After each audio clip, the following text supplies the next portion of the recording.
অভিনেতা, প্রথম যে প্রশ্নটা আমাদের জাগছে সেটা হচ্ছে, গতকাল আমরা যেটা দেখলাম যে বিরোধী দলনেতা শুভেন্দু অধিকারীকে যেভাবে আক্রমণ করা হলো এবং তার গাড়িতে যেভাবে ভাঙচুর চালানো হলো, একটা বুলেট প্রুফ কাঁচ, সেই কাঁচের মধ্যে রীতিমতো জলের বোতল মারামারি। এই যে ধরনের ঘটনা, যেখানে তিনি কলকাতা হাইকোর্টের পারমিশন নিয়ে যাচ্ছেন, কি করে সম্ভব? সম্ভব অসম্ভবের তো ব্যাপার না, আইন ভেঙেছি, তার বিরুদ্ধে অ্যাকশন নেওয়া উচিত, যারা করেছে তাদের বিরুদ্ধে কেস করতে হবে। এখানে সম্ভব অসম্ভবের তো ব্যাপার নয়, যে বা যারা করেছে, যে কোনো দেশে গণতান্ত্রিক ভাবেই বিরোধী দলনেতা সে কোথাও প্রোগ্রাম করতে যেতে পারে, এটা তার রাইট আছে। তাছাড়াও তিনি হাইকোর্টের অনুমতি নিয়ে গেছেন, এটা বাড়তি প্রোটেকশন। সেই ক্ষেত্রে দাঁড়িয়ে যারা ডিস্টার্ব করেছে, যারা হামলা করেছে, যারা গন্ডগোল পাকিয়েছে, তাদের বিরুদ্ধে কেস করতে হবে, আইনি পদক্ষেপ নিতে হবে। নাহলে এখানে তো সম্ভব অসম্ভবের ব্যাপার, এইসব ভেবে লাভ নেই, তাদের বিরুদ্ধে আইনি স্টেপ নিতে হবে। বলছি, যারা আক্রমণ করছে, যেভাবে আক্রমণ করা হয়েছে, একটা সাধারণ মানুষ হিসেবে যদি চিন্তা করা হয় যে একজন বিরোধী দলনেতা তিনিও মানুষ, যারা আক্রমণ করছে তারাও মানুষ, সেই মানুষ সত্য যে ব্যাপারটা। না না, এগুলো থাকে না। যারা এইসব কাজে যায় তারা বেসিক্যালি কেউ সুস্থই থাকে না। তারা প্রথম কথা হচ্ছে তারা মেন্টালি ডিসব্যালেন্স, তারা এতটাই উগ্র মৌলবাদে বিশ্বাসী, যেটা করতে যায় তখন তাদের হিতাহিত কোনো জ্ঞান থাকে না। যত জায়গায় খুন হয়েছে, লুটপাট হয়েছে, যা যা হয়েছে বিগত দিনে, সব ক্ষেত্রে এগুলো সুস্থ মস্তিষ্কের লোক কেউ এগুলো করতে যায় না। এক কথায় হচ্ছে, বাংলাটা হচ্ছে এটাই। কিন্তু যারা এদের যারা নেতা, সেই উদয়নগুলোর কথা বলা হচ্ছে, যিনি তৃণমূল থেকে বলা হচ্ছে যে তিনি বীরত্বের পরিচয় দিলেন, দেখিয়ে দিলেন শুভেন্দু অধিকারীকে, এটা কি বীরত্ব? তার দলের, তার দলীয় ভাবে মনে হতে পারে, কিন্তু কে বীরত্ব, এই বীরত্ব সবাই দেখাতে পারে। এইরকম বীরত্ব সবাই যে যেখানে পারে দেখাতে পারে। আজকের ক্ষমতায় আছে বলে মনে হচ্ছে এটা বীরত্ব, ক্ষমতায় না থাকলে তখন এটাকে মনে হতো কেলানি। তো ক্ষমতায় আছে তাই মনে হচ্ছে বীরত্ব। এই বীরত্ব যে যেখানে ক্ষমতায় থাকবে সে সেখানেই ক্ষমতা, এই বীরত্ব দেখাতেই পারে, এটা কোনো ক্রেডিটের ব্যাপার না। কালকে যদি কোনো অঘটন ঘটে যেত, দায় কার ওপর থাকতো? রাজ্য সরকারের উপর থাকতো। যারা করেছে মূলত দায়বর্তা তো যারা ঘটনা ঘটিয়েছে তারাই আসামি হতো।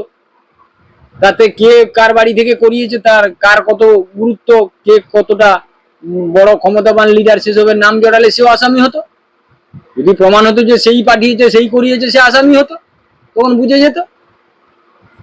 বলছি, যে ঘটনা কালকে ঘটেছে, এই ধরনের ঘটনা যদি প্রায়শ ঘটতে থাকে নির্বাচনের আগে, স্বচ্ছ নির্বাচন করা সম্ভব হবে?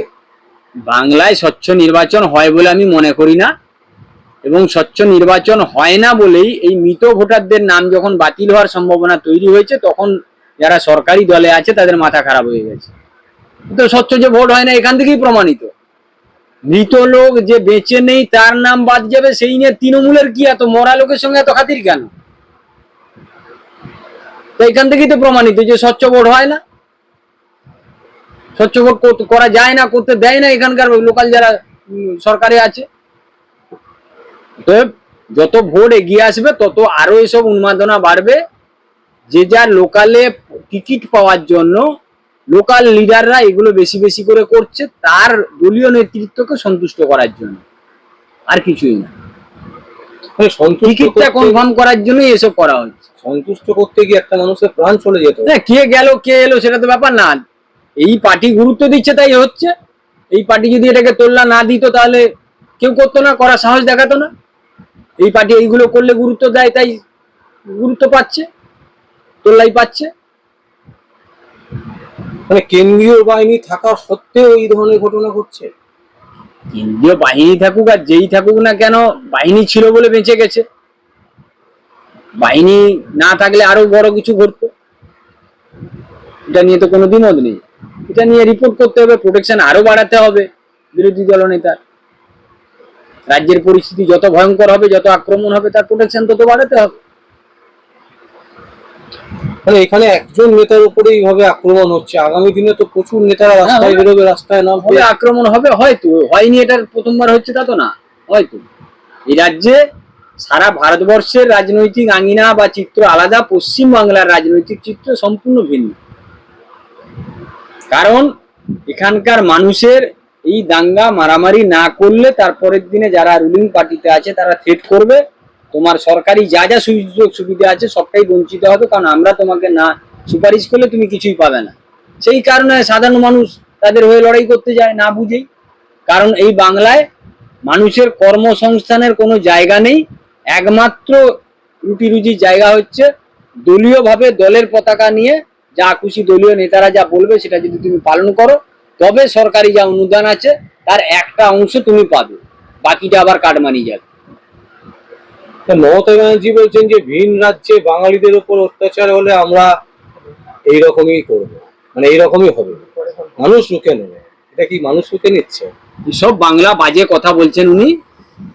আমি আবার আপনাকে বলছি, ভিন রাজ্যে বাঙালি বলে বাংলা ভাষাটাকে যেটা উনি দাগিয়ে দিতে চাইছেন সেটা একেবারেই ভিন্ন।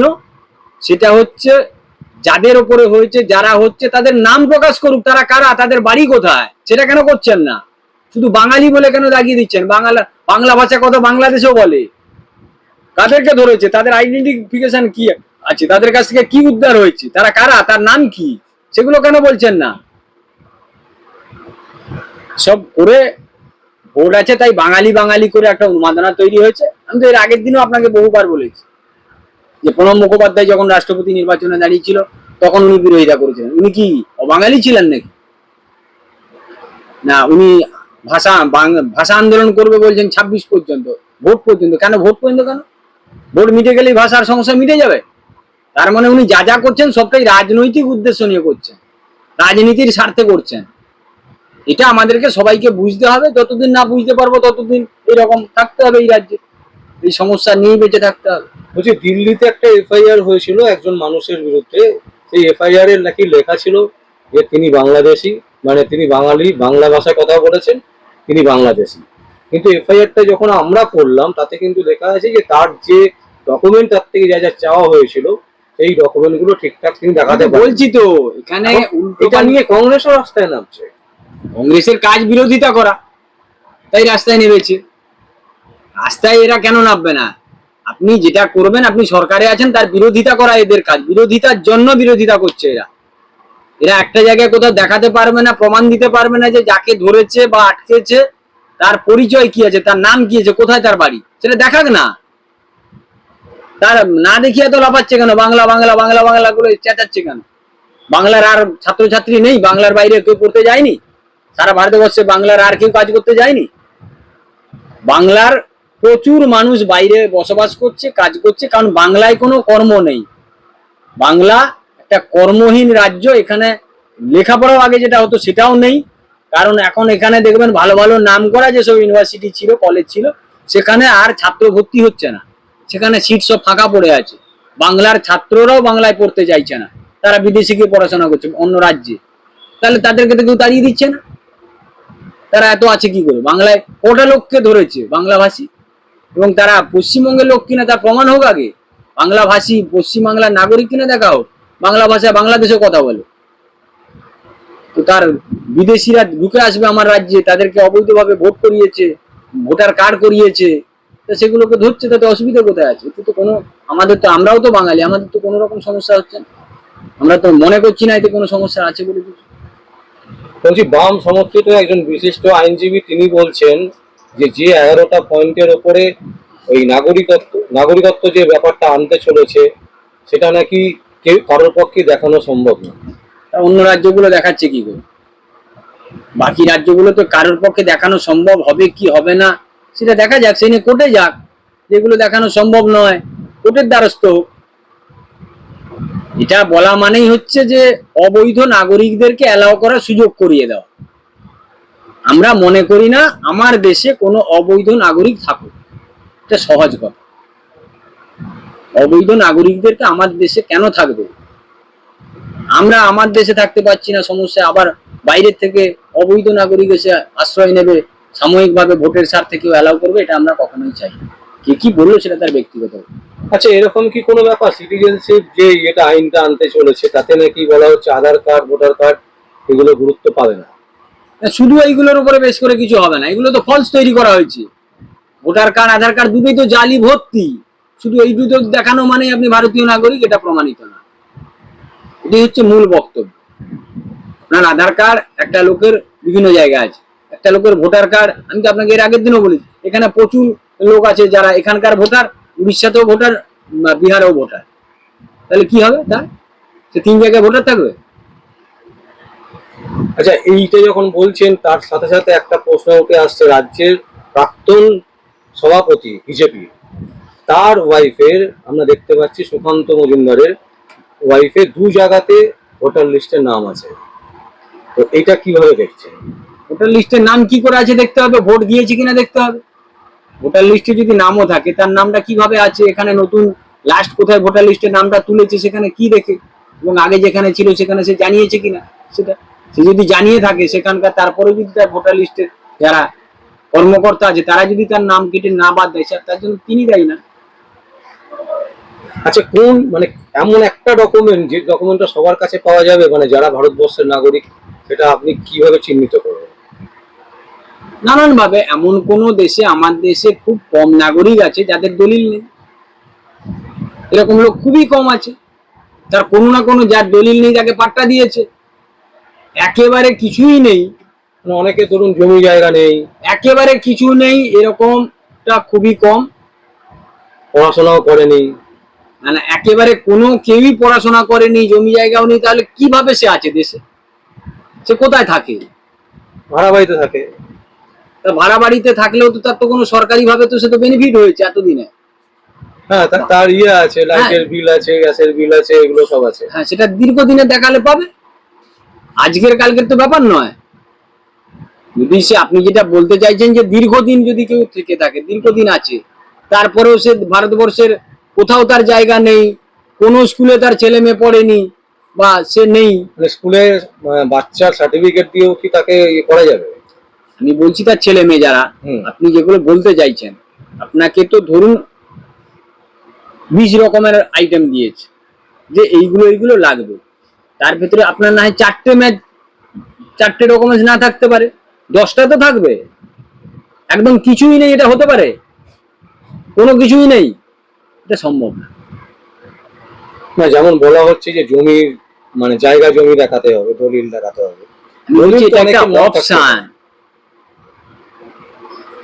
এটাই যদি দেখাতে হতো তাহলে তো 31 রকম থাকতো না। যদি শুধু দলিলের উপরই বেশ করতো তাহলে তার অন্য কোনো অপশন থাকতো না। আপনারা মানে জলটাকে ঘুলিয়ে দেওয়ার চেষ্টা করলে হবে না। যদি শুধু দলিলের উপর ব্যাপার হতো তাহলে বাকি অপশন কিছুই থাকতো না। বাকি অপশন গুলো আছে মানে কি, সেগুলোরও গুরুত্ব আছে, সেগুলো কোনোটা না কোনোটা তো দিতে হবে। কিছুই থাকবে না এটা হতে পারে না। মানে এরকম কি কি দিতে হবে, মানে যদি আপনি বলেন। না, কি কি দিতে হবে পার্টিকুলার যে আইটেম গুলো আছে সেটাকে আমাকে লিস্ট ধরে তাহলে আপনাকে বলতে হবে যে আপনি যেটা জানতে চাইছেন কি কি, মানে কতগুলো বেশি হতে পারে বা কি, এরকম কোনো ব্যাপার নেই। মানে অ্যাকচুয়ালি এটা নিয়ে একটা ধোঁয়াশা তৈরি হয়েছে, কারণ এক পক্ষ বলছে যেটা দেওয়াই যাবে না, আর এক পক্ষ না, না, বলছে না, যে দেওয়া আপনি যাবে। শুধু এটার উপর একদিন আসুন, শুধু এটার উপরে একটা প্রোগ্রাম, আচ্ছা, ঠিক আছে, ক্লিয়ার করে দেবো। মানে সেদিনকে আপনি পুরো পয়েন্ট পয়েন্ট করে বলে দেবেন। একদম। অসংখ্য অসংখ্য ধন্যবাদ, অসংখ্য ধন্যবাদ।